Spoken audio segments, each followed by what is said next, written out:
you're a short-term rental host and the thought of going away for a few days, let alone a week, is a bit unnerving, you're not alone. But with a little bit of advanced planning and flexibility, you and your short-term rental business will be fine. What's up, guys? I'm Steven. And I'm Kylie, and today we'll be sharing how we handle our short-term rental business when we're on vacation from two different perspectives. From when we were first getting started with just 1 or 2 properties to today when we're managing a portfolio of 45 plus properties. We just got back from a 2.5-week vacation of our own, and we'll share a bit about how we handled some big issues that came up, even though we're 1,000 miles away. To be completely honest, the way our business is set up, we don't get to completely unplug when we're on vacation. We're really still handling and overseeing the operations, just from a different place. We're thankful that we've gotten to a point in hiring where we are able to do most of our work remotely and can therefore be anywhere without the whole business imploding. The world is falling apart. Let's get started with some various aspects of our day-to-day as property managers and short-term rental hosts and how we handle things while we're away. The first is messaging, and this includes any type of guest interaction. Inquiring guests, booked guests, current guests, Happy guests, cranky guests, questions, complaints, all of it. When we first got started and only had 1 or 2 properties, there weren't very many guest messages that came through, so it was easy to kind of feel unplugged while you were on vacation. Yeah, those couple of messages a day had a very minimal impact on whatever we were doing, unless there was a problem guest or some sort of issue at the house. If we took flights, we'd either ask Kylie's parents to keep an eye on any urgent messages, or we'd get the Wi-Fi on the plane if it was available. This is a minimal cost, usually $8 or $10, or sometimes it's free if you have a T-Mobile phone subscription. Now, with a portfolio of 45 plus properties, going away is a little more complicated. We're never completely disconnected from the business, and sometimes messaging can be an inconvenience when you want to enjoy a vacation, but this only really becomes, a time-consuming issue if there's something wrong at a house or you've got a problem guest. So I guess just the probability of there being an issue is just amplified because of the number of properties.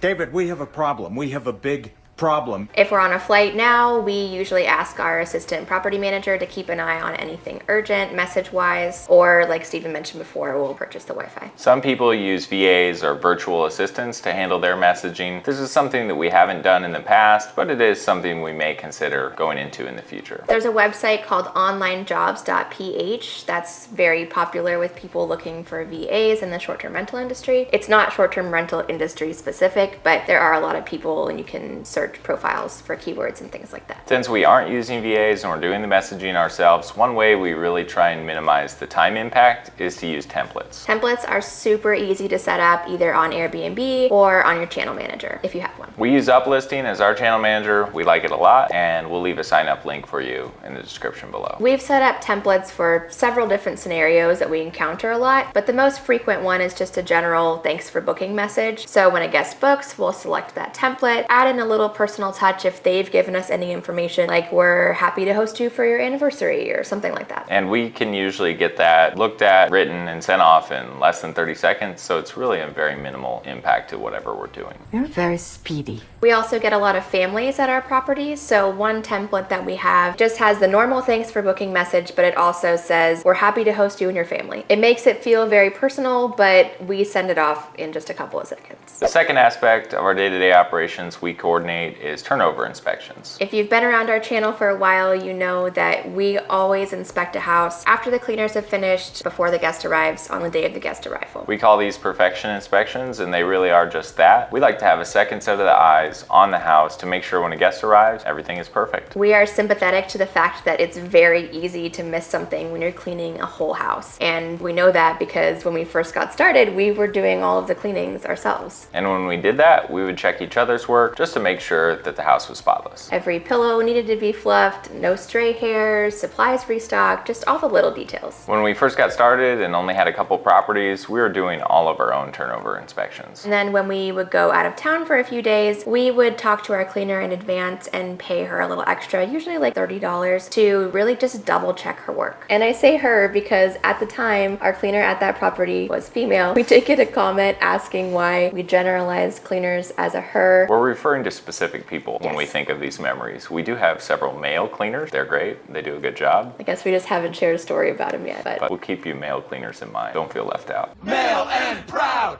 Male and proud! out! Anyways, back to the inspections. If we were out of town, we'd tell our cleaner, just finish all your stuff, take all your supplies out of the house, then come back for 15 minutes and just scrutinize your own work and see if you missed anything. This process worked fine if we would usually only miss 1 or maybe 2 cleanings while we were on a trip or gone. Now, with a portfolio of 45 plus properties, we have people on our team who do the inspections for us primarily. In markets where we just have a couple properties, we've found people that we pay on just a pay per task basis to do the inspections. And then in the Coachella Valley, where the majority of our portfolio is located, we have an assistant property manager, and a big part of his job is to perform these perfection inspections. These inspections are known and expected in advance, but more than likely, some kind of maintenance issue will always come up when you're out of town. That's so true. It seems like every time we leave, something happens. And this house is falling apart. But that's why it's so important that regardless of how many properties you have, it is crucial to find that team of people that you can call for maintenance issues. And it's nice to have more than one person that you could call on in case the first one isn't available and you really need some urgent help. Some examples of professionals you should have on call are a general handyman, a plumber, electrician, AC repair, Roofer came up recently. We'll get to that in a bit. Pool equipment repair is another one that comes to mind. Oftentimes your pool service person might not want to deal with equipment repair issues, so we have someone that's a specialist in equipment repair that we can call on. Now let's get into some issues that came up when we were just on vacation. If you follow us on Instagram, you might have seen that we just spent 2.5 weeks driving with our kids around the Pacific Northwest. So we started with a couple days in San Diego, and then we flew from San Diego up to Spokane, Washington. From there, we drove to northern Idaho, where Kylie's grandparents live, and Kylie's parents have a house just down the street from them. So we spent the week just kind of relaxing, enjoying the lake, fishing,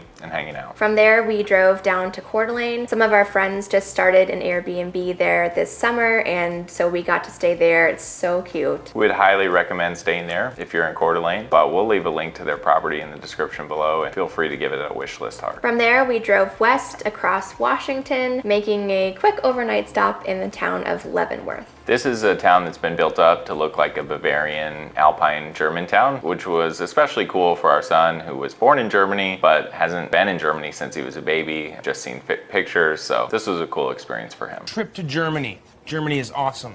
After Leavenworth, we drove all the way up to Vancouver and spent a few days exploring the city before getting on a ferry and then going to Vancouver Island. On Vancouver Island, we stayed just outside of Victoria, and this place had an amazing view looking back at Victoria and the ocean, and we enjoyed it a lot. From there, we took a ferry back to the US, and then we spent a couple nights in Seattle. It was a great trip overall. We had some hurdles, but this was the first time that we had taken a big trip as a family since our daughter was born. Having the kids was great, but also some hurdles like Kylie mentioned. We'd done a lot of traveling while we were living in Europe before the kids were born, and so this was a little adjustment. Family vacations always suck. I think the best decision was that we did stay in short-term rental properties versus hotels. Having to go out to eat for every meal with bouncy kids just doesn't sound fun. And a lot of them had toys for the kids or a hot tub or a little playroom. It was great. It really did feel like a vacation. We were disconnected from our day-to-day operations, but still not fully unplugged from the business. We were still handling messaging with guests. We were communicating at some points with cleaners and clients, and a couple of times handling issues that came up at the properties. First big issue came up before we actually even left, and this delayed the start of our trip by about 2 days. So the day that we had originally planned to leave was the day that Hurricane Hillary hit the Palm Springs area, and it's a good thing that we decided to stay home and weather the storm, because if we would have left, our garage would have been completely flooded and then sitting there for 2.5 weeks while we were in another country.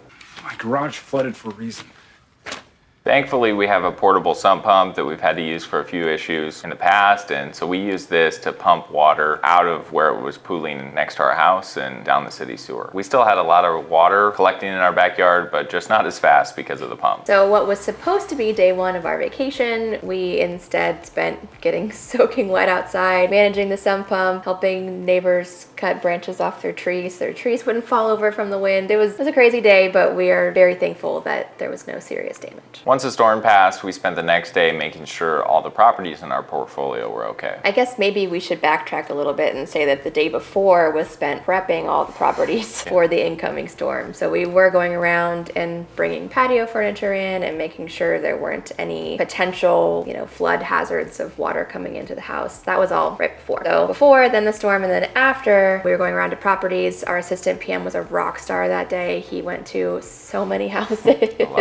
Thankfully, most of them were fine. At a few places, we had some minor roof leaks, and then there was some yard damage, some tipped over plants or small trees, and some damaged umbrellas and awnings, things like that. One garage flooded. Thankfully, the owners are local and they had the foresight to go in and move. So they have a home gym in the garage. They moved everything inside because that would have all been flooded. There was another property that had a pretty long list of minor damages, but the owner had a planned trip during this time, and so they were able to oversee and kind of take the lead on all the fixes while we were out of town, and now the property's in great shape again. But one poor property had some serious roof leaking, which resulted in some damaged furniture and drywall needing to be torn out. And unfortunately, we kind of concluded with the roofer that the property needs a whole new roof. So many people across the valley had leaks and roof repairs needed, and some of them even worse. So roof repair companies are stretched extremely thin right now. One of our go-tos never even called us back. Why haven't you returned my calls?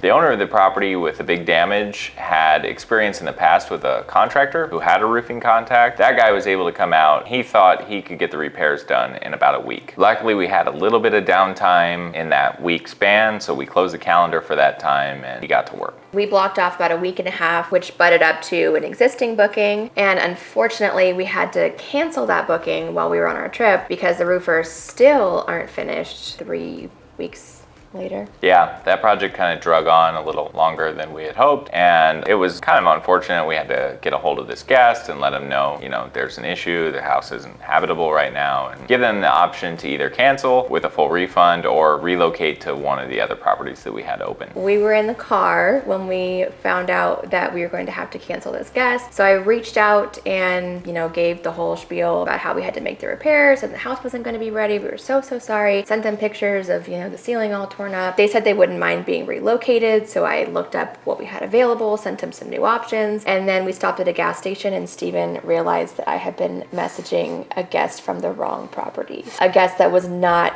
needing to cancel or be impacted in any way. The properties just had kind of similar names. So then I had to go through and do the whole process over again with the correct guest. Sorry. It happens. Oops, my bad. Anyways, that guest ended up canceling and we're working on getting the house back in business. Aside from some yard cleanup and stuff like that, we really didn't have any other major issues. There was a nuisance guest that we also had to deal with. This guy booked one of our short-term rental properties in Palm Springs, but he booked it for a month and he was basically just partying and having people over the whole time. He told us he was coming for work, but I don't think he was working very much. There was people we noticed on the driveway camera coming and going all hours of the night, and loud noise from our noise monitor that we had to tell him to quiet down a few times. It was not good. He broke some glass by the pool and there's blood from cuts by the pool. It's just a mess. And some drywall damage on the inside of the house, and he ruined some artwork, and basically we had to come up with, a list of damages and a price associated with that. And he actually fessed up to everything and apologized and said he was going to pay for all of it, but then he let the time run out on the payment request, and so then it had to go to air cover. And what's the Seinfeld thing? What do they say?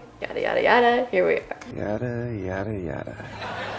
Luckily, air cover finally did come through. They paid out on the damages that we had requested payment for, so win for air cover. It was a pain to deal with this, the back and forth with the Airbnb air cover people, and we were truthful in our review of this person. Just leave it at that. Let us know in the comments your experiences and if you have any strategies you'd like to implement while you're on vacation. And we'll leave a video linked on screen that we think you might want to check out next. Thanks for watching. We'll see you in the next video.